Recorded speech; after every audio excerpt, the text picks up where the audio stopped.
Armando, Mangia pure se sta cagando. Cristofaro, Fai perdere il microfono. Davide, E non piezzi sorda solida. Rosa, È una loffa silenziosa.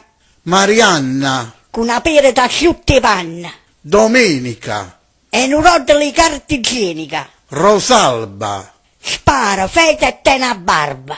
Umberto, Magna e dorme a culo aperto. Raffaele, Quando sputa cazzofela. Sebastiano, O mezzaredo sacrestana. Gianluca, Con un fagiolo diventa un bazooka. Gerarda, Te ne attilla a miliardi. Daniela, Quando pisce fa miscela. Serena, Si fanno pire di tavolina. Concetta, Si pure il suo culo che ha bulletta. Lucia, Parasora la palla mia.